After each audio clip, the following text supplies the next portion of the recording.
All right, good morning, everyone, and thank you very much for joining us once again for another session of the Future of Work for the Asian Youth webinar series. This is the third of our series wherein we talk about and focus on the work opportunities, employment opportunities, and the future of our young people here in Asia.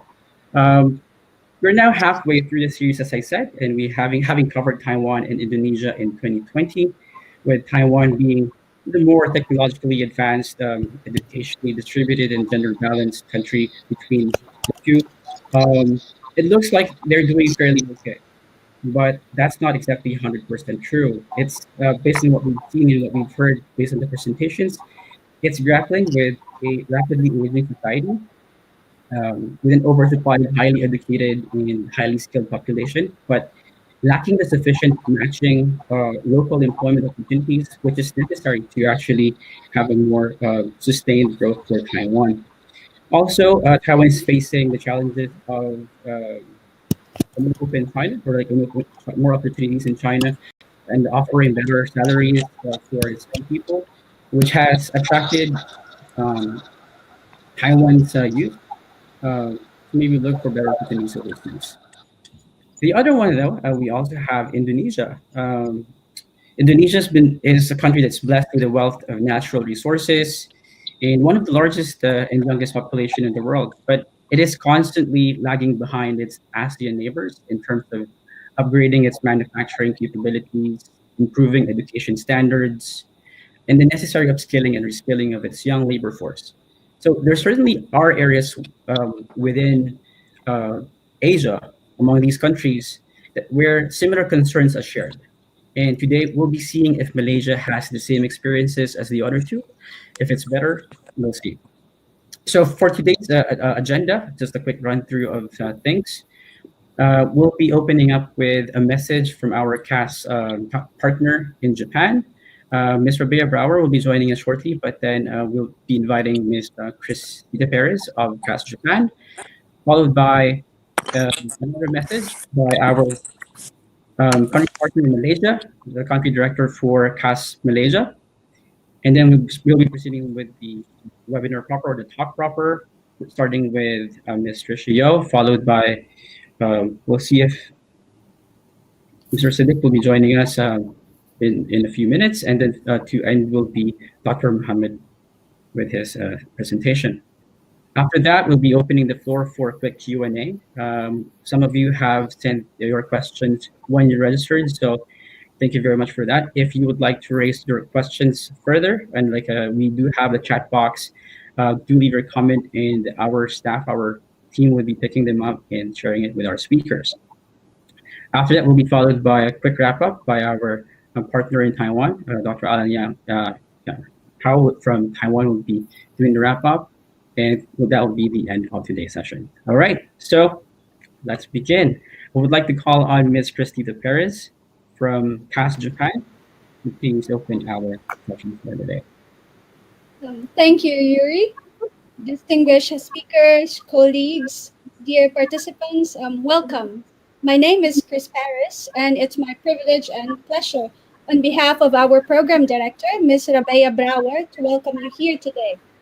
We are glad to have you with us to participate in the Malaysia edition of the Future of Work for the Asian Youth webinar series organized by both the Konrad-Adenauer Foundation's regional program on social and economic governance in Asia, housed in its Japan office, and the Taiwan Asia Exchange Foundation. Thank you for coming. That many of you took the time to pause and to give attention to this webinar today serves as a reminder to us of how important the topic is. Today's young people has what the IMF describes as the long shadow of an unlucky start. Majority of Asia's young people may survive the pandemic, but difficult challenges lie ahead. CAS and TAEF recognize that young people who enter the job market during this crisis will be profoundly affected and may face dimmer prospects compared to their cohorts who entered during economic booms. And in an era where accelerating advances in technology are vastly changing work patterns, and the nature of work itself, these challenges are compounded and much more complicated. So the goal of this webinar is to highlight the key issues behind the changing employment landscape in Asia's young people. We are honored to have Dr. Mohammed, Ms. Trisha Yo, and Mr. Syed Sadiq with us today to shed light on the Malaysian context from different perspectives. We hope that you'll find this webinar useful, insightful, and truly worth your time. And before I hand over to Yuri, to our moderator for this morning session, I want to say once more, on behalf of us, Sopas, and Taif, welcome, and it's wonderful to have you here. Thank you very much, Chris, for that wonderful message. Now I'd like to invite Ms. Miriam Fisher, who is the CAS country representative or director for Malaysia. Miriam, please. Yes, good morning. Also from my side, a warm welcome to all of you. My name is Miriam Fisher. I am the new country director for Konrad-Adenauer-Stiftung in Malaysia. I took over this role in August last year, but due to travel restriction in these COVID times, I was only able to enter Malaysia in November last year. I really wish that we could all be actually in a conference room together, that we could exchange and meet personally. I haven't even met our wonderful panelists in person either yet, even though we are in the same country. I certainly look forward to that. But this is a good and a safe alternative for now. And I thank my colleagues of CAS Japan for not only inviting me to speak here today, but also for including Malaysia in this wonderful work. Malaysia is certainly a very, very interesting case to look at with regards to the future of work. And I'm excited that you chose Malaysia to be a case study here. The UN defines youth as those who are 15 to 24. And in Malaysia, if you look at those numbers, you find that 17% of the population actually are in that age bracket. And the tendency is even rising. And the median age in Malaysia is 30 years of age. Now, those are numbers unless you actually compare them to something. And I'm going to compare them to Germany. In Germany, that age bracket is 10%.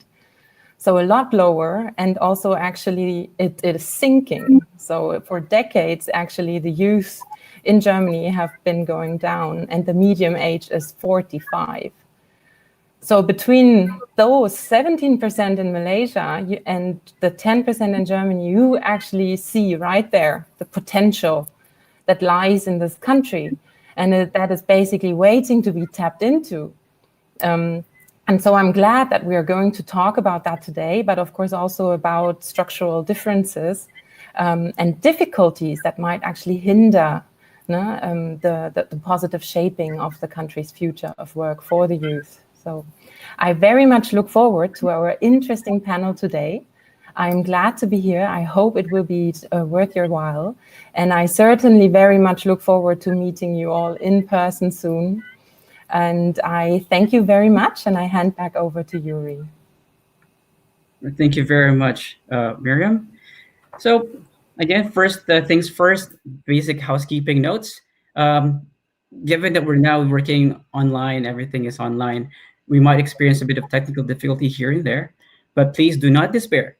If you see a pause during our webinar series, just stay on, and our team will try our best to get back with you ASAP.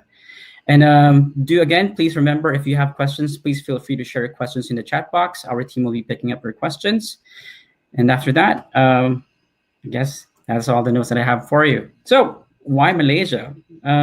Malaysia, with its population of about more than 30 million people, it is a multiracial society with the Bumiputra or the Malays and the indigenous peoples at 68%, ethnic Chinese roughly about 25%, ethnic Indians at 7%, and about 0.7% non-citizen populations residing there. And it's also multi-religious, with the largest portion of the population practicing Islam, followed by Buddhism and other faiths accordingly. So this contributes to the diversity that Malaysia has, as well as its motivation in investing in human capital, alongside its efforts to reform private investment, and improving the overall quality and productivity of its people. It also has a large youth demographic, amounting to roughly about 43% of the total population. I know that Miriam a while ago gave a quick background or saying about 17%, but that's based on UN figures. But again, this can be further stretched depending on the age group or the age range that you're actually looking at. So that can be a big figure. About 43% of the total population is considered young. Over the years, this young demographic has permeated into the country's political, social, and economic sectors. Making them a powerful force behind the country's growth. And that has been very evident even in the previous administration as what was seen. Let me just check really quickly. Miriam, are you still with me? Okay. All right. So I think we're already having some technical difficulties as some of the speakers have disappeared, but they will be back very soon.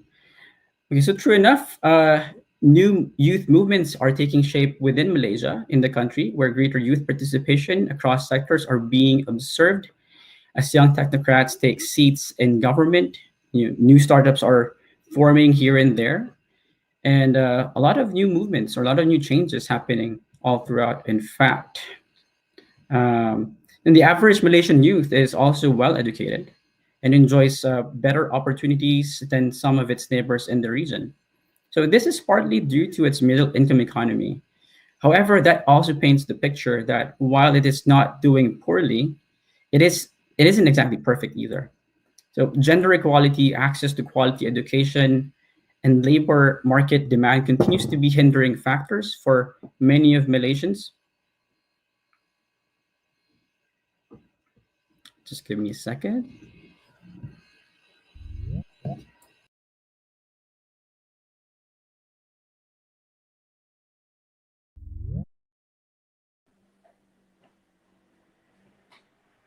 Sorry. Okay.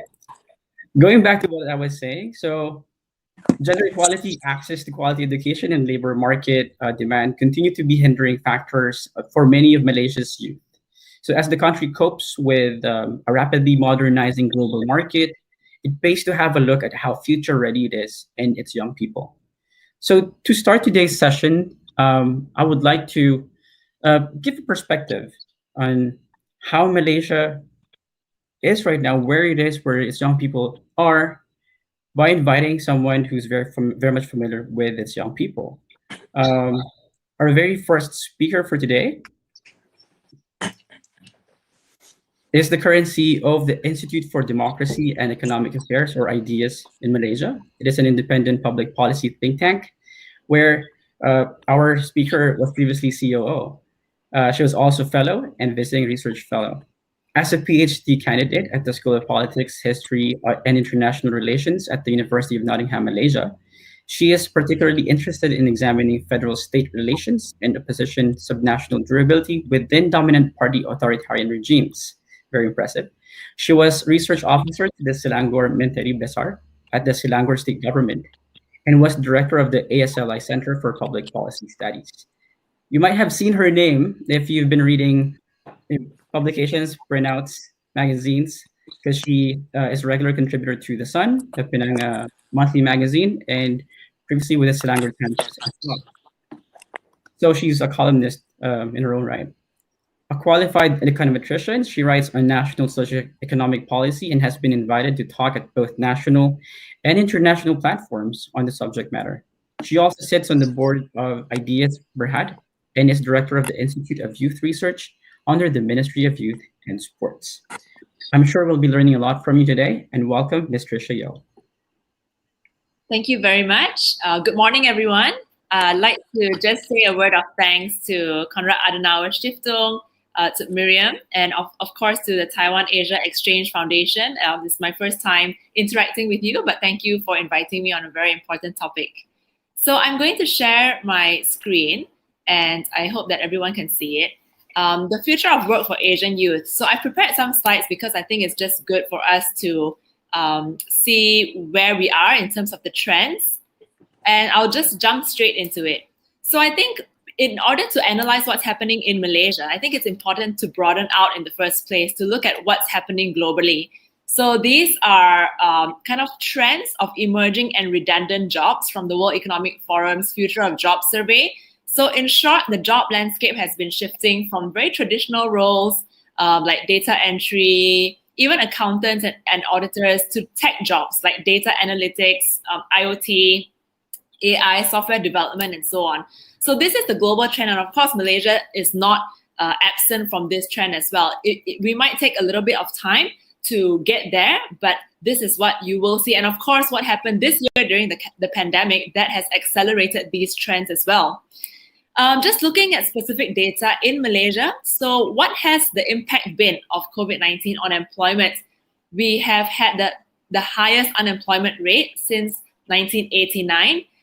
That's, the chart shows you the various movement control orders that have been imposed in Malaysia as a result of the pandemic over the last year. And it just tells you that we are at a particularly acute point in our history as well. And this should determine our own policies and how we decide on which area of the job sector we need to emphasize. This chart just tells you that the number of people who have not actively been seeking for a job has actually increased in the year 2020. And just trends again, right? That those who lost jobs, a large percentage of them are in the agriculture sector. And so this is the impact of COVID-19 on employment, right, by industry. And the thing is that, and later I'm going to talk more about my observations about what's going to be the future of jobs. So 64.5% of jobs are unable to be performed at home, adjusting for internet access. And I think this is in line with the global trend as well, right? Not everyone can work actually from home. So like a quarter of the jobs involve actually going out, transportation, working in F&B, working in retail, and so on. And 50% of the jobs require high level of proximity. So what does that actually mean? It means that, during the last 10, 11 months or so, there have been a significant increase of redundancies or redundant jobs. Okay, so I want to talk about a few things specific to Malaysia. So we actually have in Malaysia a mismatch of skills, of talent in the labor market. We have a shortage of high-skilled jobs. So while we have a lot of graduates entering the workforce annually, there's a lower number of high-skilled jobs that are created each year on average. So it means that there are more graduates than there are jobs, which is why we have a very high amount of graduate unemployment. So this tells you the number of total jobs. So the majority of jobs in Malaysia are still semi-skilled. So this is again where government policy can be informed. Where we want to grow up the value chain, we also need there to be availability of high-skilled jobs. Okay, brain drain is also a problem in Malaysia. So even as long ago as 2011, the World Bank report said that Malaysia loses 1 in 5 graduates to migration, and this is primarily going to Singapore. It's just across the border. Many experts actually are Malaysian, but having lived in Singapore for a long time, they either stay on or they convert their stay to perhaps permanent residency or even citizenship. I just want to add that we also have a very unclear policy on hiring of foreign spouses. So it's very, very difficult for foreign spouses who are educated. And actually, this is a very large pool of talent that we could tap. But because of bureaucracy and red tape, it's very difficult for companies to consider hiring them. I won't spend too much time on this. I think I just want to say that Malaysia government has recognized that there are gaps, and they've developed all kinds of skills, Skills Malaysia program. Even our recent budget has allocated quite a lot of money to various things like reskilling and upskilling. But the main point is that I think there's not been enough evaluation of our trainings over the years. And there's been a creation of multiple agents. So they set up a lot of new things and new so-called training agencies. But I think there really needs to be a rethink as to whether these have been the right targeted approaches, because we still see those mismatches which I mentioned earlier.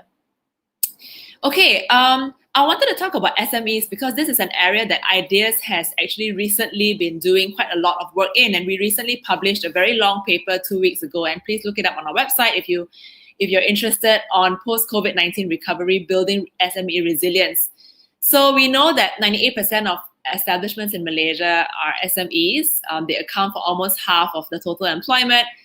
Yes, we have initiatives to digitize them, but what's happened in the last year, we still are seeing job loss because even while we're adopting digitalization and automation, there will be some job losses. So reskilling and upskilling are integral. Our Ideas paper recommends a couple of things. But we actually spoke to the industry representatives and SMEs on the ground to ask them how they are adapting to COVID-19. And we found that there were a lot of implementation gaps. Government may not have the right information, and the industry feels that the initiatives come too late. So there needs to be more timely updates. We need to also widen the scope of the upscaling grants. There needs to be much more frequent consultations between the policymakers and industry stakeholders because that didn't happen enough. And I think this one is important to stress, right? Because we're talking about the future of jobs. I think a lot of time, many of us emphasize on technical skills that, digital literacy is important and so on. But it's not just technical skills that's important. You also need soft skills because if you're going to be marketing your products online and if you don't have a strong brand, imagine if you put your brand on Lazada or on Shopee or any of these online platforms and nobody knows your brand. So how can you actually do marketing? So digital marketing is becoming much more important. So it's not just about the tech, but it's also soft skills. And of course, regulatory reforms. We need a lot of regulatory reforms to do all this. We need to have, reducing the red tape, providing one-stop centers, basically making it easier for companies to shift very quickly onto the digital landscape. Okay, this is something that I think many people are very interested in, the gig economy, right? So the gig economy grew by 37% in 2017, and it will grow even more post-COVID. 26%, that's like almost 1/3 of the workforce will form part of the gig economy by 2019. That was a prediction. It's probably past that already. So I think there are many problems as well with this. There's no classification at the moment, and also they benefit minimally from social protection. So there are some current policies to support the gig economy, but the main thing is that there must be platforms to match workers with the gig options. There must be clear classification, what are the contractual arrangements, and also allow them to have some social security because all these drivers, like Grab drivers, and it's very convenient for us as consumers. But recently, I don't know if any of you in Malaysia saw, there was this video going around where there was a delivery service called J&T, and because their company reduced their commission of the drivers, they actually went on a protest and they threw all the packages into I'm not sure where it was, like a warehouse or something. So clearly, despite the convenience of tech, there's also a need to look at, what's the system that will provide for sufficient well-being and a fair salary and treatment of the workers themselves. And I think that situation is still unfolding, and I'm not sure how the company is going to resolve that. Okay, actually, this is my last slide, and it's just concluding thoughts, which I think speak about where I think the future will be in terms of jobs. So the first is that the pandemic and long-term prospects of remote work. I think at the end of the day, maybe tourism will still pick up, but business travel will definitely reduce, which is good, I think, for carbon footprint too. A lot more online conferences. We have to get used to micro events and not large conferences because of social distancing. The effects of cities and migration. So remote work will mean that is it possible that you can actually apply for a job anywhere in the world without needing to specify, which city you're going to be working from. So maybe greater opportunities. I think jobs themselves will change as well. Every job will need upskilling in digital communication and language capabilities. And this is something that we are feeling within my own organization as well. In the past, it was not so important that every single staff can know tech, But now, while everyone's working from home, like every single one of the staff from top to bottom, your admin staff, they need to know how to use the tech. They need to be good at communication as well, using tech, because you're not in the office, you can't interact anymore. And you need to be able to update your managers. And of course, there are also productivity concerns. How can they be better matched to suit future work needs? I think, like I said, a lot more technical, but also the soft skills, right? Like how can we communicate the messages and make our teams and staff feel like they're connected much better than before, or at least as good as before. We'll need people who have analytical and inquisitive minds. Government policies must adapt quickly and responsively. I think, it's time to talk about decentralization of education policies, especially higher education institutions. There should not be a one decision maker for everything, because they need to adapt to their own situation at the local level. Less bureaucratic regulations and regional standardization as well. So not just within Malaysia, but can ASEAN, for example, come up with a set of standardized cloud security requirements, because that's what companies really want. And finally, I think we are going to see a hybrid, remote office work model with flexible arrangements. I just want to say that I think the pandemic has hit females worse than men, because primarily those who have families, because they end up giving a lot more care as mothers and as wives. And so they have to really juggle the burden of work while at the same time doing domestic things. So I think in the future, I would hope that organizations will be more output and outcome driven, rather than just 8 hours of expecting staff to work 8 hours a day, 9 hours a day. And I think it's important to have trust in valuable talent. So the more that there are flexible arrangements, the more good talent will be valued more. So that's all for me. Thank you very much, and I look forward to the discussion. Right. Thank you very much, Trisha, for that. Very interesting. I would say, based on what you said a while ago, I think I picked up a few keywords that I've heard mentioned throughout the series. Reskilling and upskilling of skills is very important. As with the other two countries that we've covered in the past months, there's always been this need for the younger labor force or younger workers to actually have a better sense of what they're dealing with. We have more challenges. We should be back very soon. Live streaming is on. All right, so we're back. As I was saying, there's now the need for younger people to know what they need to bring to the table for them to be even more desirable to employers, for them to actually be marketable, because they're not competing with a bigger market. It's not just in one workplace. You're applying for a company, you're applying for a job here, but how do you compare with everyone from your peers who might have more years of experience or has more proficiency in a certain skill than you do? So reskilling, upskilling. Hello. Hi, Syed. Yeah. Nice to meet you. Finally. Okay. Sorry. No worries. Well, we're just wrapping up. So I guess we have our second speaker here. He's joining us very briefly. I can continue talking more about what I was saying a while ago, but for now, I'd like to welcome our second speaker. A lot of you already know him, I suppose. So he is no stranger to the hurdles of being young and vocal in Malaysia. Despite his young age, he has held two crucial positions in Malaysia's political establishment. He previously held the position of Minister of Youth and Sports for Malaysia and is currently Member of Parliament of Muar Johor. He was international debate coach for 25 countries worldwide. Yeah, well-traveled as well and very well-read. Columnist for Malaysia Kini, FMT, and Yahoo. Member of the National Consultative Council in Political Financing, among others. He has been invited to talk at high-level delegation summits, both as a private individual and under the capacity of his various governmental offices. It is a pleasure to have you joining us this morning, Mr. Syed Abdul Rahman. I'll just call you Sadiq throughout the session. But again, we look forward to hearing from you. Thank you. Can you hear me clearly? Yes, we can. Yeah.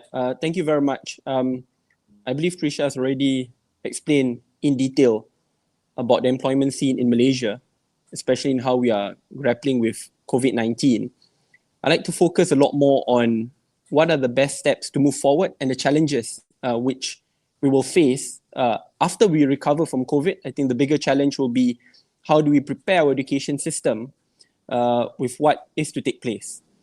So just to share a few troubling things. So while, because of COVID, a lot of education now is done online, whether in primary, secondary or tertiary education.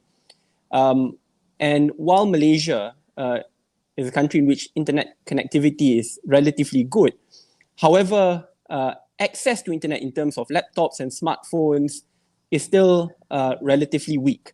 So a study done by the Ministry of Education showed that only about 39% of students have access to either a laptop or a smartphone to access online education. In some states like Sabah, the situation is far worse, where only 1 out of 2 students will have access to either a laptop or smartphone, and as a consequence, will not be able to join online learning and education, which is currently taking place.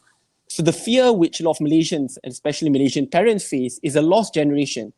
After more than a year of on and off online education, and now it's still ongoing, where some classes, classes are done online, and students, especially from underprivileged family backgrounds, do not have access to either a laptop or smartphone, will be left out. And even those who do have access, for an example, in the rural heartlands in Sabah, for example, the parent might have one smartphone, but often they have a big family, 5 or 6 children.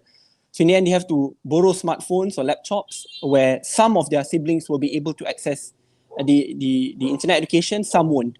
While the Malaysian government now has started expanding education to through television, because television is a lot more accessible, however, it's still on an infancy stage, and a lot of education is still done through online classes.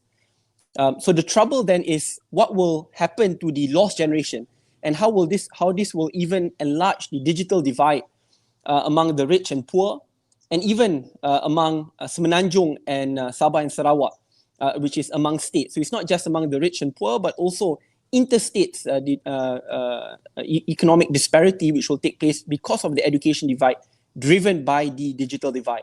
I think that's one of the biggest challenges which we will face. The government has announced some initiatives to bridge that digital divide in last year's budget. It was announced that 150 million ringgit will be allocated by government-linked companies to purchase laptops for the underprivileged. However, just to point out, 150 million is very small. It will only be able to provide about 150,000 laptops, and we have, I think, about 2.5 million students a year, to show that in the end, it covers only a minimal amount of students who will be accessing online education. So I think the first barrier which Malaysians will face is that digital divide, which is driven because of the lack of access to education post-COVID. I think this will not just be felt now, but will be felt a lot more in the future. I think that's the first part behind it. Solutions to it, I think number one, I think government must embark on a consolidated national experiment of providing free laptops or smartphones, or at least tablets, to students across Malaysia. If pre-COVID, I think year 2011, 2012, the government could provide 450 million ringgit for laptops. I think now during COVID, the fact that the budget is slashed to only about 150 million is really sad. I think they should quickly change that and reallocate spending or conventional spending, whether it's for infrastructure, to purchasing laptops and smartphones, so that students will be able to access it quickly. Secondly, to also provide better access to education through television and dedicated television channels immediately, with the best of teachers to organize it. So I think that's just in the short term. In the long term, what else must we look at? I think just now we already heard Trisha mentioning about how the problem in Malaysia is not necessarily only about low employment levels, which is the highest since the 1980s. But I think the bigger problem behind that is underemployment. And that's where just now we heard about the gig economy playing a more prominent role in Malaysia, and the lack of safety nets behind it. But the problem tied to it as well, when we look at skills mismanagement, which was already explained in detail just now, there's a very extensive report done by Kazana Research Institute to explain this. I think what we fail to capture at the moment is that there are also a large number of young Malaysians who are not just left out of employment, but who are still employed, but which have been forced to take a massive pay cut. And this is numbers and figures which are not fully reported yet, especially when we look at the recent numbers released by EPF, where they want to redraw their savings, but they couldn't unless they prove that they've gotten a 30% pay cut. Some have taken a lot more, especially because of COVID. A lot of young people are working in the gig economy or have started their own small businesses. You'll hear news of pilots pilots were laid off, starting up their own small businesses, selling nasi lemak and the rest. So in a way, we still can't capture that group. So the question then moving forward, when you're looking at high unemployment level and also high underemployment level, I think this will also create future problems for the Malaysian workforce, especially when we transition out of COVID and move into economic recovery. However, I don't think all hope is lost. I think this is a natural path in which disruption takes place, in which the digital acceleration will be done a lot quicker and faster. And I think this will, in a way, benefit young people the most. We are the generation of disruptors. Young people are a lot more well-versed to do e-commerce, online transactions, online businesses. So I think this is a unique area in which we are quickest to adapt. That's where you see a rising number of young businessmen and businesswomen starting up new online businesses in a small scale, but succeeding at a very fast pace. So I think that's where traditional businesses who fail to adapt will be disrupted, and the biggest disruptors will be spearheaded by young people. Again, just to show a personal anecdotal evidence, about in December last year, I started up a new franchise business called Santan, and it's a typical brick and mortar F&B. And while in December we went through a regulated movement control order, not full phase. Full phase was done or implemented in January. Quite interestingly, when I'm to look at the pattern in which a lot more people purchase things online deliveries, delivery partners benefit the most out of it, and also how traditional brick and mortar F&B are slowly dying and now are moving into cloud kitchens, it is unbelievable. And it's happening at a very fast pace. And again, when you look at the competitors in the new markets, it's largely driven by young disruptors who are disrupting the traditional brick and mortar businesses. So I think while there are some problems in terms of underemployment, in terms of skills mismatch, in terms of a lost generation, which will only be felt maybe 5, 10, 15 years from now. However, I think the workforce post-COVID also provides a unique opportunity for the young workforce, especially those who are more agile when it comes to e-commerce, online transactions and businesses, and which will allow us to climb up a lot faster, despite the fact that we may not have the same experience, the same financial capital and firepower like those who are much older than us. But I think it provides an opportunity to move forward. Final note here, I think while we talk about these opportunities, the most important investment which we must make today to prepare for the future is still in education. So I really hope, on the Malaysian front, there is a consolidation of state governments, federal governments, agencies, GLCs, private sector to come in together to bridge that digital divide as quickly as possible. Because the last thing which we want is to have a lost generation in which the effects will only be felt 10 to 15 years from now, when they are left too far behind when it comes to education, and the rich becomes richer because they have a better education, because they have a better access to quality education 10 years ago. Thank you very much. Thank you very much, Sadiq, for your speech, your presentation. I guess one thing that I would like to highlight from what you said would be like the need for access. It is very much true. I guess again, it's not just for Malaysia. Almost every country right now around the world where we're still playing catch up with the developed nations. has issue with access to technology, not just technology per se. But we also have issues in accessing general services. You and Trisha have both mentioned something about the need for social safety net, because we do see like the rise for gig work right now. Not just because of COVID, but even before COVID, gig work has actually been on the rise as well. But this is basically a response for the lack of opportunities out there, and also the mismatch of opportunities or mismatch of available jobs for people who are actually quite skilled or quite qualified for other jobs, but just couldn't find anything for them. There's also, you also mentioned the need for younger people to be more agile, and I guess in connection to that would be more adaptive, given the changing circumstances that we're currently facing. So COVID is one of the many hurdles. The way how we can look at this is that COVID is one of the many hurdles that people, younger workers, would have to deal with. It just has so happened that COVID happened really soon and immediate. It's something that nobody really saw coming, but for sure there'll be a lot more in the future, and there's the need again for us to reskill and actually cope with the changes. Where government plays a very important role is, as you mentioned, in actually making education accessible and quality that could actually identify what goes where. Like, how do we actually match the available education for young people, and how would that translate to the bigger labor market in the future? So with that, thank you again, Sadiq, for your part of our webinar. I'll be inviting our last speaker for today, but definitely not the least. So our last speaker for today is currently managing. Sorry, yeah, well, that's true. He has seen himself working for and with government on varying capacities. He was formerly the economic advisor to former Prime Minister Tun Dr. Mahathir bin Mohamad, was a member of the Economic Action Council of Malaysia. He served as director of research at Kazana Research Institute. I think you just heard Siddiq mention a while ago, Kazana Research Institute.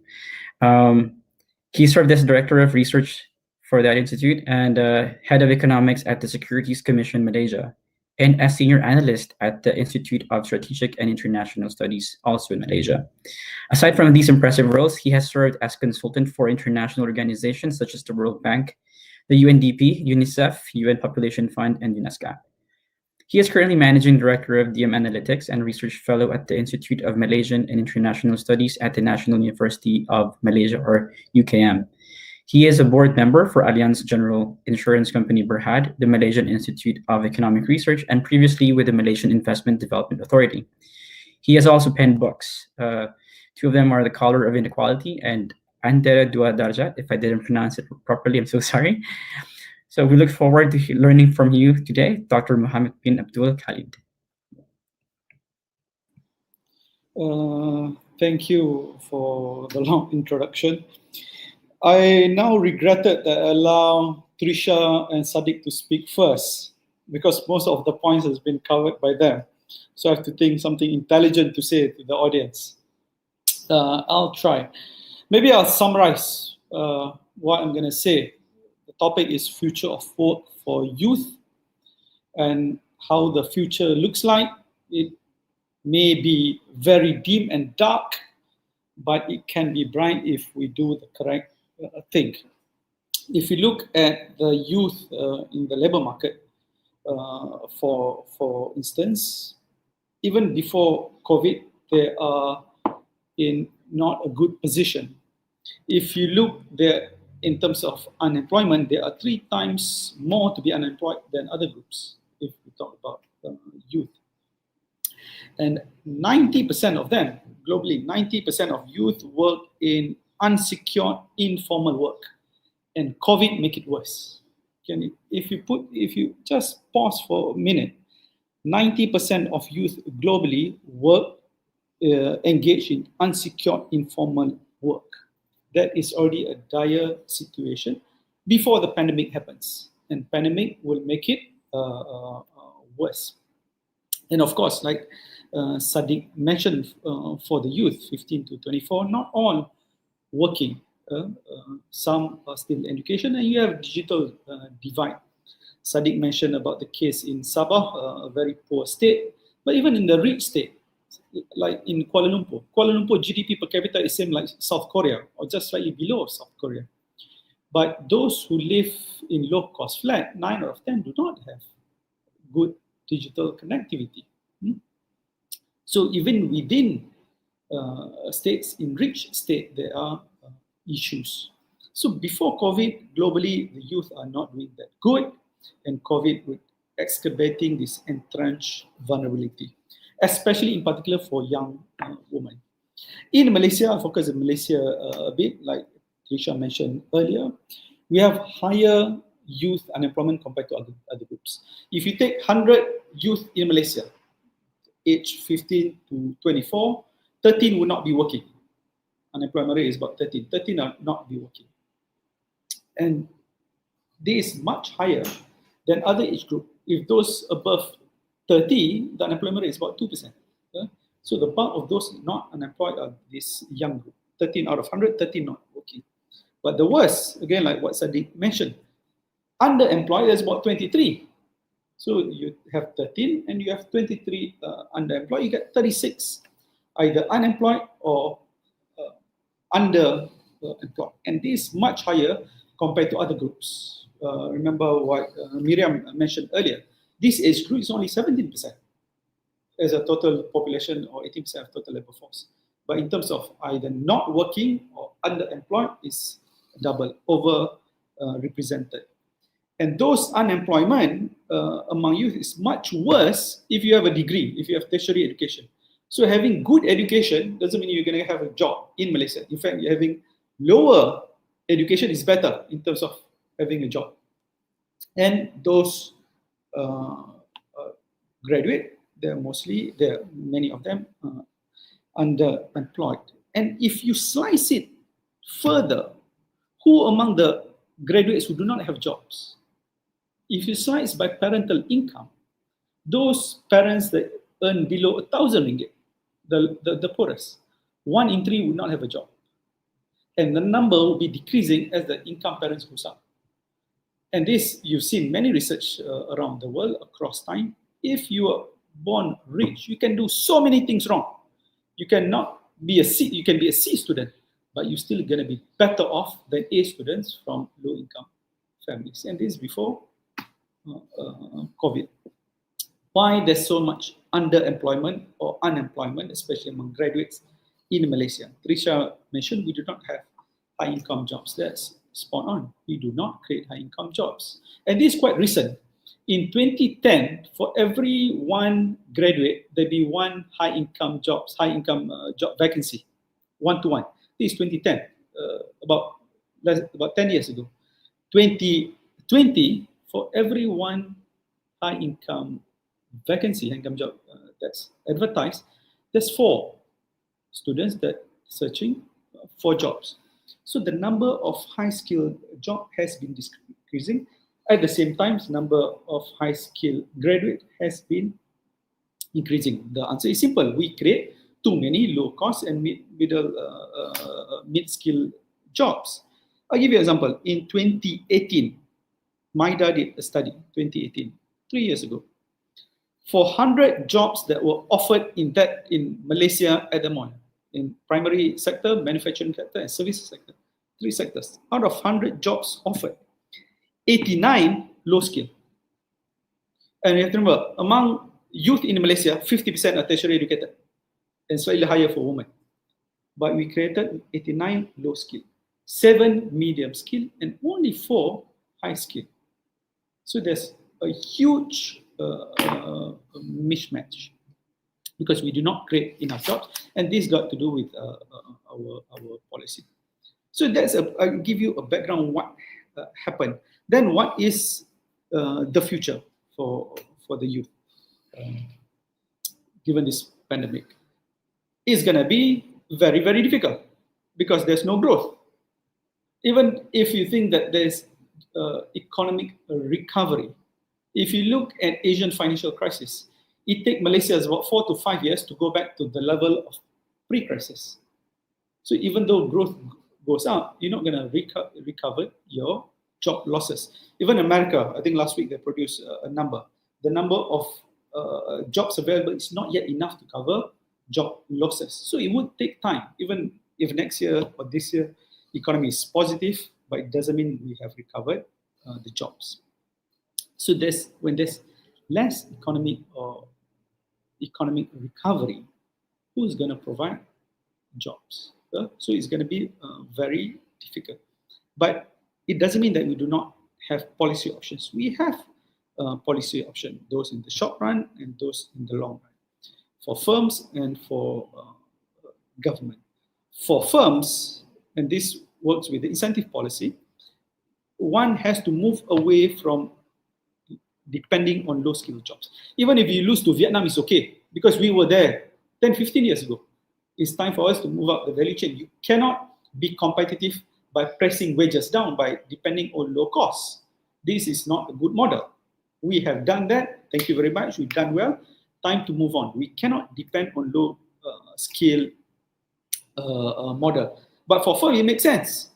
Low-cost employee is cheaper. It's much, much cheaper. I can treat them like slaves. Most of them treat them like slaves. For these low-cost workers, we need to move low. You don't have to reinvent the wheel. Look how Singapore has done it. They have tier structure. The more you employ low skill, I tax you more, or I penalize, I put more levy on you. This can be done. At the same time, in terms of firms, we pay our workers too low. Even you have jobs, even before pandemic, we pay too low.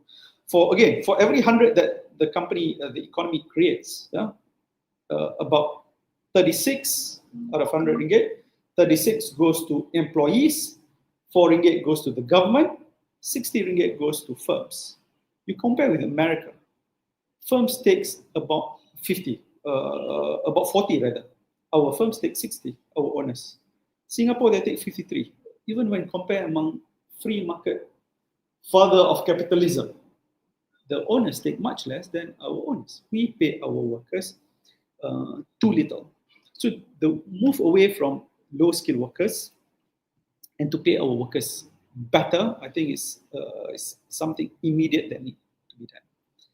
The other immediate things that we need is social protection. Sadiq mentioned there is an increase of self-employed in gig. Trisha mentioned the same thing. I think the number now about 700,000, but include the rest of self-employed, we get about 2.3 million in Malaysia out of 14 million labor force. Majority are not protected. Minus Trisha mentioned about those Grab drivers, riders, they are protected. But majority of self-employed are not protected. You do not have employee protection, or you have forced saving for old age. We do not have that, and this is worrying. If there are shocks, economic shock, health shock, or whatever shock, pandemic shock, you are extremely vulnerable. And I have to caution here, even if you move to gig economy, more companies move to gig economy, doesn't mean employees are protected. Trisha mentioned of a delivery company. The profit doubled, but then they cut the commission for the staff. That's why the staff was angry. This is Malaysia.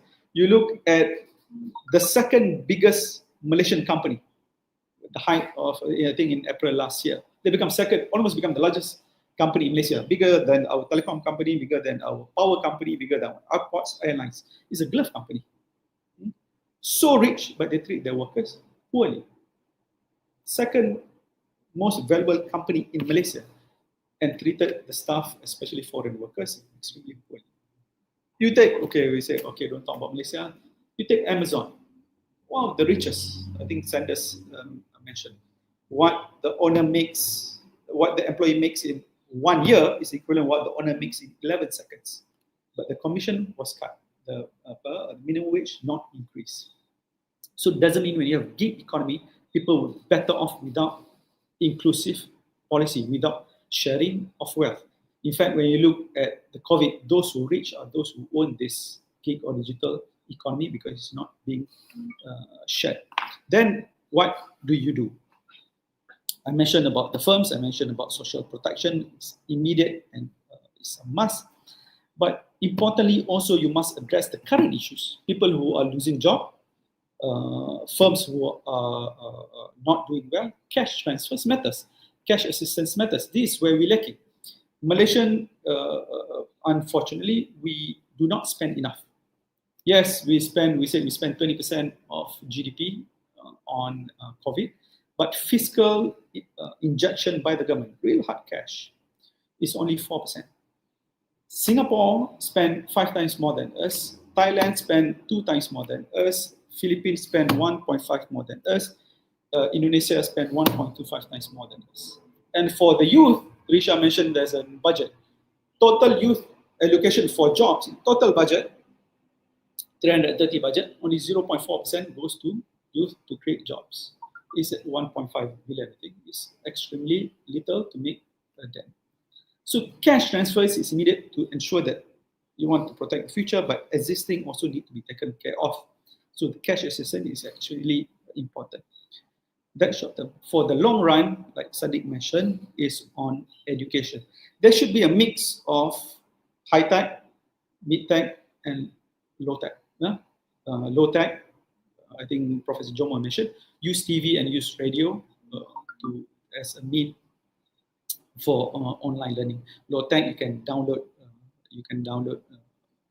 materials, and high tech, of course, using internet and all. But like Sadiq mentioned, without equal access and affordability of internet and facilities, you're going to have a digital divide. And we know in Malaysia, the fastest ways towards upward social mobility is through education. We have done this study when I was in Kazana. I want to know how many of people born to low-income parents move up. 75% move up purely because education. But now, if education access is the door, it's been closed, it's very difficult to open, you're going to have a widening inequality, a tale of two cities, like Charles Dickens mentioned. And the digital divide is not the only thing. Many studies have shown, especially during crisis or pandemic, you must do away with high-stakes exams. You just depend on one exam. When you do not have digital access, you cannot learn, you cannot depend on just one exam to dictate how you move up. Many countries, if you look at Norway, those who have upward social mobility, they do not depend on one high-stakes exam. That is long-term that we need to do.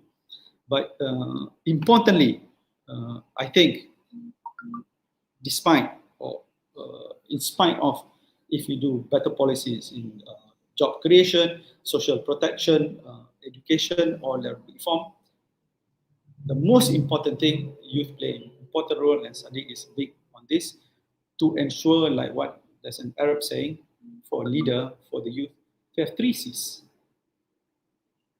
clean heart, clean head, and clean hands. You have to have intelligent, be a good person, and you have high integrity, clean hands without being corrupt. I think for the youth, there's an important role there to ensure that they maintain good integrity against corruption and so on. And unless we address this, again, like Charles Dickens said, they're going to be a tale of two cities. The best of time, and it's going to be the worst of time for many of us. I think I stop there. Thank you. All right. Thank you very much, Dr. Mohammed, for painting that picture. I guess you're right when you give the disclaimer that it would be grim. As we are seeing now, we have more challenges than we have solutions. There is, as you said, also it's difficult for the available jobs to catch up with the losses that we've incurred in the past few months or past year. And I think bit of an insight there is that we've been seeing also efforts not just coming from government. All sectors are actually contributing to actually coming up with solution. You've mentioned that, or was it Sadiq who mentioned that now we are seeing people who are having their pay slashed. But this also translates to people wanting to compromise, like sacrificing their pay so that they can have a bit of a security that they actually have a job to return to when the tide turns. You also mentioned and also emphasized on the vulnerability that a lot of people are being exposed to, given that, as Trisha also mentioned, like they're lacking security nets and all forms of protection coming from different sectors. Although gig, it's also interesting that you mentioned that gig workers and self-employed people are actually doing better, as opposed to like when pre-COVID, things were a lot more regulated or a lot more controlled by the big corporations and government. But I am just going to stop there for now. I think I'll have to open the floor. We do have a number of questions that were raised both in advance and also in the chat box on our platforms. I guess I will start with the very first one. Again, thank you very much to our speakers for sharing your insights on the topic. The first question goes to, I guess, to Sadiq. So how can government and business create equitable access to work opportunities for young people? Oh, you're on mute. Sorry, few things to stress on. Since the question relates to government's responsibility, the first part which I like to stress on, which largely ties back to employment opportunities, I think still links to education. As I mentioned in length just now, there must be a consolidated effort to bridge the digital gap and divide, and the effort must be done immediately. 150 million ringgit for laptops is a minuscule amount, and there must be a consolidated effort to do so. I think Dr. Muhammad hit it on the nail where, it's concerted, it's also flexible in a way, low, middle, top, so that in the end, it's a comprehensive effort to resolve that. I think that's the first part behind it. The second part behind it, I believe in moving forward, as we move away from low-wage jobs, there must also be less reliance on foreign workers. I remember when Dr. Muhammad was the economic advisor to the Prime Minister, there was a concerted effort to provide matching grants and huge amount of financial support to SMEs if they are to move away from low-paying jobs, from foreign workers to Malaysian workers, but through digital upskilling. So whether it's through additional classes, that was through the first COVID stimulus, but even before that, in the budget 2 years ago, to provide matching grants to SMEs who will end up going down the digital path and no longer relying on foreign workers. And I think that part is exceptionally important as we want to scale up our economy, not just reliant on low-wage workers. Third part behind it, I think we must also create an economic framework which is a lot more equitable. This is where I think fair taxation comes in. We have heard tales and stories of many large businesses succeeding during times of COVID, but at the same time, while they succeed, cut wages of their workers or benefits of their workers to a great extent. I think the JNT experience is spot on. They're a delivery company. They've excelled during times of COVID. However, this is also the time in which they would like to review the payment package of their employees, which is quite tragic. And it's not just in that sector. You look, for an example, in the glove industry, in which they profit the most out of any businesses, and they profit during times of crisis because incidentally, they are in the business of providing gloves in which global demand has skyrocketed. And so far, there's been no discussion of implementing a windfall tax. There's no discussion of compelling them to pay an additional amount to government. The only thing which they need to do is to provide CSR, which is to provide their own medical equipment to government at their own expense. In a way, it's just them providing their own medical equipment to government. So it's not just them giving, it's not even them giving 3 billion ringgit for government to purchase the vaccines to begin with. I think if we could implement a windfall tax to the palm oil industry, I think we should do the same here as well. But in the long term, I think we must restructure our economy in which, yes, we must be highly competitive. So it's not an argument to increase corporate tax, because obviously we must compete with states like Singapore on this front. But I think there should be a comprehensive discussion on implementing a capital gains tax. There must be a comprehensive discussion on implementing an inheritance tax. So in a way, there must be comprehensive discussions about these issues today. We should not immediately embark on the discussion on implementing the GST once again, without having the moral courage to also discuss on other forms of taxation. Not to say they must immediately be done. Obviously, experts like ideas and Dr. Mohammed should come in to find that sweet spot. But the fact that the discussion is not even taking place today, while we acknowledge that there is a fundamental problem in how we move forward and how we structure the tax system in Malaysia, I think it must take place. So I think these three key things are very important. I believe it can be done if there is moral courage and political capital from the government. Obviously, you need a stable government to do so, but it must take place immediately. Thank you very much, Sadiq. Okay, and the next question goes to Trisha. And this again pertains to the gig economy. So, with the rise of youth's participation in the gig economy, how do you think will this shape the future of job security and social protection for them? Thank you for the question. So I think, well, a lot of it, and all the speakers seem to tend to agree about the informal sector and about the gig economy. I think a lot of it depends on how fast government can catch up with the changing and accelerating trends. Because, I mean, the private sector companies will just move automatically, right? They will move into gaps that exist. So in a way, that's like the flexibility of the market, like they will move. So I think, but how youth will benefit from the gig economy is dependent on how government can play that catch-up game. And you know what that means is, I mean, I even remember like long time ago already when Uber came in to Malaysia, they disrupted the market and it caused a huge outcry. The taxis protested here in Malaysia. And it took some time. It took like, I think at least 1 or 2 years for the government to catch up. And of course, eventually Grab bought over Uber. But the point is that the government recognized that, okay, these kinds of companies are here to stay. And so it's better that we recognize it, we acknowledge it, and we create a framework, a conceptual framework, a regulatory framework around it to accommodate taxis as well. So now taxis can also be Grab drivers. So right, it's not a lose. Well, it's a win-win, I suppose for both the company and the staff, the employees. So in the same way, I think in the past the same thing happened where Airbnb came in and the hotel industry. I think the hotel industry is still not quite happy with the way things are done, because the point is that they are not.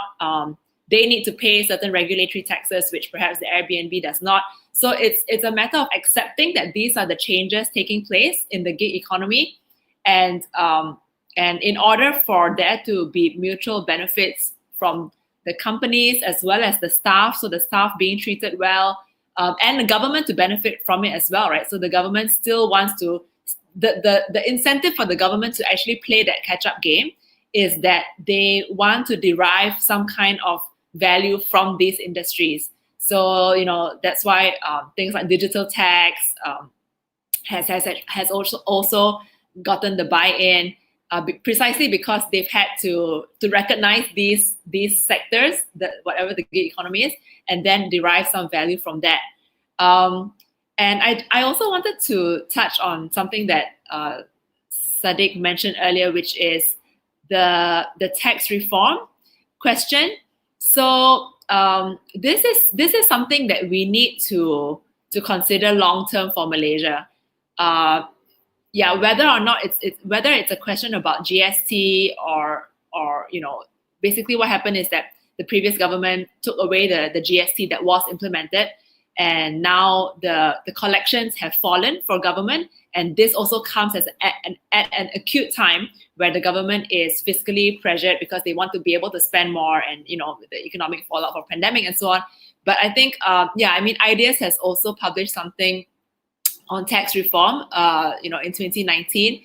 So we actually published, and we have taken a position that a progressive capital gains tax would be welcome at this point in time, which has not yet been implemented. So on profits made from the disposal of assets, including company shares. So definitely agree that it is a good time to talk about the tax system, and this is really important for our long-term sustainability and ability for the government to also provide, especially in pandemic time.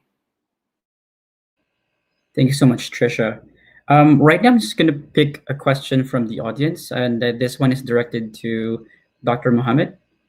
Uh, it's quite long. I'll just see through it. So, the proliferation in the higher education enrollment may cause credential inflation, the writer says. So, having a degree in the current time is not as valuable as in the past, he says, or she says. Should we reconsider the intake into certain courses or programs which are associated with low employment outcome? Or how do we make sure that the labor market can absorb the supply of graduates from these courses, I suppose? Where, and the follow-up question to that is, where is the big mismatch, do you think, between the courses of studies being offered by universities and the needs of the labor market? Okay, thanks. The declining bachelor premium, the degree premium is not just an issue in Malaysia, even in many countries. In America, I think a study has done by MIT. The people that have a degree now, in terms of its premium, wage premium, actually less after you minus for inflation compared to those who got their degree 20 years ago. And in Malaysia, I think there's also a study that shows there's a wage premium for certain jobs actually has been declining. Then one of the reason why wage premium has declined is, of course, many people have more degree. In 1970, we have less than 200 doctors. Now we have many doctors and for other occupation. One of the key issue is that the structure of financing higher education in Malaysia. If you want to get higher to be in university in Malaysia, either to do diploma or degree, you can borrow from National Education Fund. And if you are private universities, you have a steady supply of students. Even with low qualification, you say, never mind, take loan income study with me. I do not have to provide, I do not have to guarantee their jobs. I get steady supply of prospects. I think the unchecked financing of higher education also play an important role. And like I mentioned earlier, the structure of the labor market to depend on a low cost model is outdated, is archaic, and should be changed. Since I'm having the mic, I want to address one issue. Somebody asked, how do you address underemployment issue? I would extend it that how do you address underemployment and employment issues? And two different structures, two different approach. The short term and long term. Underemployed or employed because of COVID. For instance, pilot. You lose your job or you become a Grab driver because I cannot fly. That is short term. And your mitigating factor is slightly different than you lose your job. But there's one common theme. The common theme is that the economy must recover first. And for the economy to recover, that people can go back to do their jobs, so people can spend, you need to take care of health pandemic first. If you are 50-50 or not strong enough in managing pandemic, you will not solve job issues, you will not solve economic issues. While you solve health issues, there are people who will be affected because underemployment, like the pilot, or youth who cannot get jobs. Cash assistance matters. This is not about growth, this is about survival. And to ensure they survive, cash assistance is needed. While you impose a very strict restriction to come out from the health pandemic. But if you do half-half, you will not solve, you will not. They say, I do not know, I forgot, two stones, one bird, whatever. No, forgot, Sadiq can help me. Bird in a bush and two birds in whatever. You kill two birds with one stone. Two birds with one stone. Something like that. What you want, you would not get. What you have, you also lose. I think there's an idiom for that. So for those underemployed, those who lose their job, including youth, cash assistance is immediate need. And the government can afford and should afford. I give an example of how Singapore done it. Even Sri Lanka, they give cash assistance to self-employed. We do not do. You protect them first, stay home, you get the cash to address your expenses while you fix the health, you bring down the number. Then you can open the economy, then you address the underemployment issues, then you address the employment issues. If you do not address the health and you do not help them to survive, you would not solve the problem, either short term or long term.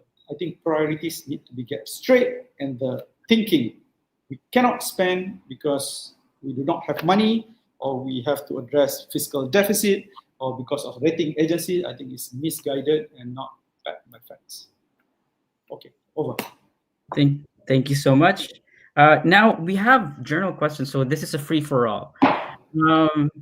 I actually have an idea on who might be a better person to ask about this one, but anyone's Starting free. and Trisha. Yeah. Okay. So, with the rise of youth unemployment due to the pandemic, many have called for young people to pursue entrepreneurship, to become bosses of their own, or to start their own businesses. Should entrepreneurship among young people be encouraged during this unprecedented period? What should the young people or these youth focus on? Anyone can chime in. Just very briefly, I mean, while it's good to encourage entrepreneurship, I think it's also idealistic to believe that every Malaysian can do so, especially during times of pandemic. As Dr. Mohamad rightfully pointed out, the fact that this is a case of survival, a lot of them don't even have enough cash in their hands to survive through the month. Now, government no longer provides automatic moratorium extension, so a lot of them will have to service their loans immediately. A lot of Malaysians, even young adults, have already withdrawn and spent a substantial portion of their EPF or their life savings. If they're young, they don't even have savings to begin with. So that means it's really a case of survival. So in order for you to start an entrepreneurship, you at least need some level of economic capital in your hand. So if you are middle class or upper middle class, then maybe it's possible. But for those who I believe are in majority and are suffering, it's quite tough. So that's where even if you look, a lot of those who are really starting it up, like the popular pilot who has now started up his own small business, he got his severance package from the flight company and therefore some economic capital to start up a small business, but not all share the same opportunity. But to those who can, I think this is a unique opportunity to do so, especially if the business involves or revolves around disruption through digital, because I think, really after COVID ends and when the economy starts to open up, I think there are a lot of opportunities and we should seize on those opportunities now instead of allowing big companies and businesses to consolidate existing opportunities and in the end crowd out the market. So for those who can, please do. However, we must also be mindful that a lot of young Malaysians do not even have the opportunity to do so, and we must prioritize on helping these Malaysians out first because it's a case of survival for them. I'll just jump in to that by saying that, yes, exactly. I mean, if you have those digital skills, do it, but be aware that there's going to be a lot of competition out there. And obviously not everyone's going to be like the top 10% or top 20%, right? But I would actually add on that say that if anyone out there has those digital marketing skills, I would pitch those skills to existing companies, because a lot of existing SMEs and even bigger companies, they are trying really hard to pivot in this moment to becoming more digital, but they just don't have the capital to do that, or the mindset is not fixed that way. And so being established companies, whether it's SMEs or like the larger ones, it takes them a lot more time to move because of the sheer size of the company, right? And the time that it takes to get through management and all that. So I would say that skill is very marketable now. So by all means, if they have the fresh idea and you want to be able to like ride on that idea on your own, do it. But there's a lot of competition. But pitch those skills to existing companies. I mean, even I would say like ideas, right? As a think tank ourselves, I've been trying to think about how we can use this time and use the tech to be able to channel our policy recommendations much better outside. But we're not built that way. We're a think tank. We're a research organization. We don't have those skills. So now I'm trying to look, okay, who actually can help us to do those things, because we need that. And so I think it applies for every one of us as well. Great. Thank you very much. Just 1 minute each. I just want you to answer briefly this question. It's very short. Do you think that young people today are less ambitious than previous generations? What do you think factors that contribute to this disinterest? 1 minute each. I'll start with Dr. Mohammed, suppose. Oh my God, why I'm going first? I need to think. No, I think every generation's ambition and ambitious in different way. My parents are ambitious. My parents' ambition. Everybody's ambition. I don't think there's human nature. Everybody is very ambitious. They want better life for themselves, better life for their children and their generations. And I think it's the role of policy with the public. How do we ensure that this vision that they have, or this small demand that they have, can be fulfilled? And therefore, there's a role of policies to address this. But we cannot just leave to the policy makers. They say the economic growth cannot just too important to be left to politicians. They need a commitment from the public, from the youth, to speak up, to write, to be out there and to say what is really needed. When they say something wrong, they say this is wrong. When they say something can be improved, they say this needs to be improved. Participation from youth is extremely important. I'm not promoting Sadiq's party, but I think the principle is very important. We cannot blame when the policy go wrong when we are also the voters. We have the access, but we don't speak. Being to actively participate is extremely important. Right. Thank you very much, Dr. Mohammed. Trisha? Are youth today less ambitious than the past? Is that the question? Yep. That was the question, yeah.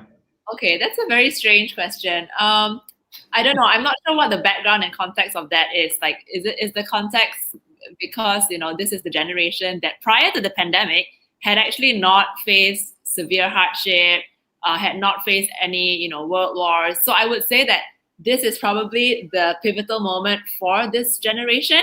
I would say this is the moment where the youth would have to transform themselves, basically shape up or ship out, right? But to address the actual question itself, are the youth less ambitious? I mean, I don't think so. In fact, if anything, I would say that the youth of today are faced with a lot more challenges, simply because the level of expectations are much higher now. You're not only expected to have you need to have both soft skills and hard skills. You need to not just have a degree, but you need to have like maybe a master's or even go on to do a PhD. So the expectations are high. The intellectual expectations are higher, and some of these things are not taught in school. So I think this is where education comes in as well. The education system hasn't really caught up to the demands, the rapidly changing and will change as well demands of the workplace. So I mean, we kind of talked a lot about the employment market, but I think where education can really step in to make a difference and equip the youth to meet those challenges. Yeah. Thank you. Lastly, Sadiq, please. Yeah. I honestly think the answer is the opposite. I think young people of today are a lot more ambitious than the past because of the ongoing challenges. We know that we are young and we do not have the same level of experience, financial and political capital and ties like those who are much older than us. And when we know of that reality, that means we must be daring enough to think out of the box, to truly embark on that generation of disruptors in order for us to disrupt our respective fields, whether it's academia, whether it's politics, whether it's the business sector, and especially in Malaysia, in which we are still overshadowed by the generation of the past, consistently and continuously in all fields. People keep on talking about politics. Don't just look at politics. While in the States, for example, you have many young entrepreneurs coming up, especially in the tech scene, replacing those giants who have been there for decades in the Forbes 100 list. You see more and more young people climbing up and now starting up their own industries, being in the top 20 themselves. And at the same time, if they are not in the top 20, you see a lot of the Forbes 100 companies taking up a lot of young disruptors and appointing them in their respective boards. But in Malaysia, you still see the top 10 or top 20 richest Malaysians still being the same group of Malaysians. It just moves from number 1 to number 2, number 2 to number 1. And now because of the glove boom, yes, generation again of all these included, but still not a lot of young disruptors coming in the top 20 or top 50 list. So I think in all fields, we still suffer from that reality. And I think because of that, we are a lot more eager, not to say that we are ambitious in a negative way, but we truly want to prove our worth, that our age in no way is a barrier to our success and to our contribution to our beloved country.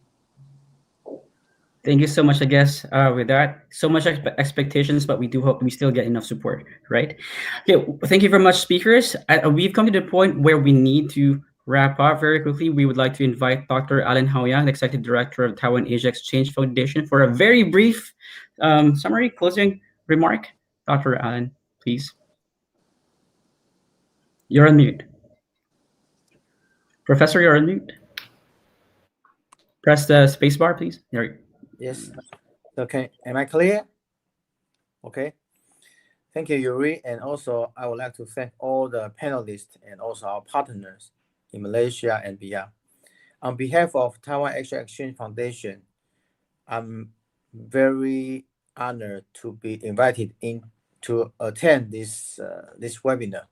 And also, I think it is our great pleasure to work with CAS office in Japan and also our friends in Malaysia to discuss this very meaningful issue. As usual, I think the webinar series on the future of work focus on 3D approach. The first one is the differences. We try to learn from each other on the differences of how government can secure and provide the policies, and also how the private sector can contribute.